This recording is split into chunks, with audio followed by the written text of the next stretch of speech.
Let's welcome to the show from the House Judiciary, Congressman Greg Steube. Congressman, it's great to see you this evening, and crime is going to be a huge issue across the country as voters head to the polls, especially with suburban women, for example. Here in New York, it's been a top issue where New Yorkers are saying that's all they're focused on at the moment because they don't feel safe walking around. Here's how Bill Clinton, former president, talked about Lee Zeldin and crime in New York. Watch this. Lee Zeldin, he makes it sound like Kathy Hochul gets up every morning, goes to the nearest subway stop, and hands out billy clubs and baseball bats to everybody who gets on the subway, doesn't he? Congressman, I wanted to start with that soundbite because if you live in New York, crime is not a joke. It's not a joke at all. I don't think Governor Hochul is doing that, and he's being facetious. But having said that, she's not keeping criminals behind bars either, and that's the problem that we have here.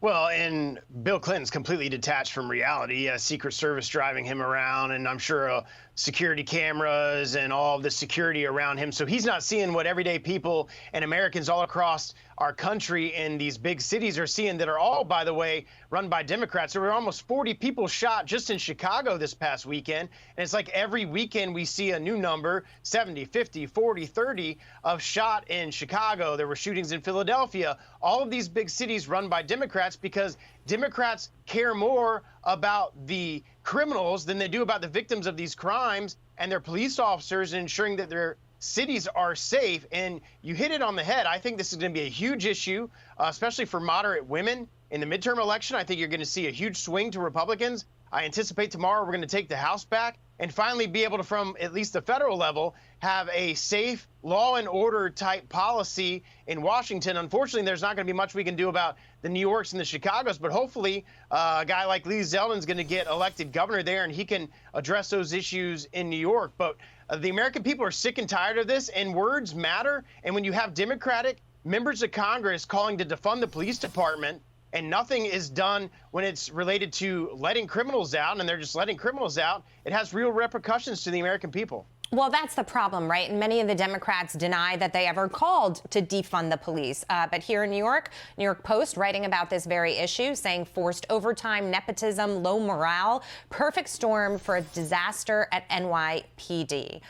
You talk to these officers, and they have been completely just ripped down. They have no feeling of power and authority, and they don't really want to do their jobs in the same way. So many have left the force already. Yeah, a lot of them are leaving the force in those areas and coming to states like Florida, where they know, one, they're going to be supported, and two, we have law and order here in the state of Florida. That's why people are flocking here from all over the country. Crime is part of that. Freedom is part of that in some of these democratically run cities and states, all the mandates and all of that. But absolutely, crime is going to be a huge issue. And I can't imagine what it's like for these law enforcement agencies in Chicago, Philadelphia, New York City, what it's like to recruit individuals to work right now under the fact that you have leaders who are not going to support you. You have prosecutors who aren't going to prosecute crimes that you bring and charge these individuals with, and the people are back out on the streets. That's not supporting law enforcement. That's not supporting the rule of law, and that's not what the American people want. It's very interesting, though, because if you ask Governor Hochul, she says that her policies already are making a difference. She said this on another channel. I want to play the exchange here and listen particularly to her response to the reporter's question. No governor has spent more money than I have on public safety in history. Okay, but I'm going to interrupt you then. Here's the problem. We don't feel safe.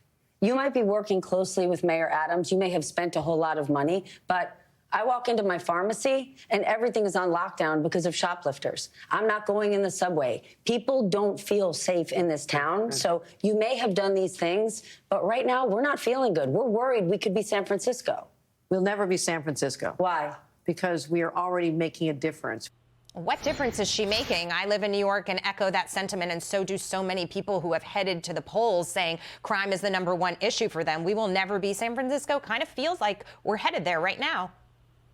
Well, and they've actually defunded law enforcement up there. In New York City, they actually took entire units away and defunded them. So, of course, what she's saying is not accurate. And, again, her words are very carefully played. She's given more money to public safety not law enforcement, Right. not those that are going out every single day and facing people shooting at them and all the other crimes that they're facing. It's other programs that they deem on the left public safety, not law enforcement. Yeah, and it's a really close race. So, I mean, it seems like it's anybody's race at this moment, but Lee Zeldin has come a long way. Just any predictions or, you know, how are you feeling about what the outcome could be? Because I think if he wins, let me just say this, sorry, Congressman, if he does win, I think Adams has been playing, he doesn't want to, you know, split from the party, but I think if Zeldin were to win, he would start getting with the program. I think you're going to see an unprecedented election tomorrow all across this country, New York being one of those. You're going to see a huge sweep in Florida because the American people are sick and tired of progressive policies in this country. And we will be watching closely. Congressman, thank you so much for joining us tonight. Good to see you. Good to see you.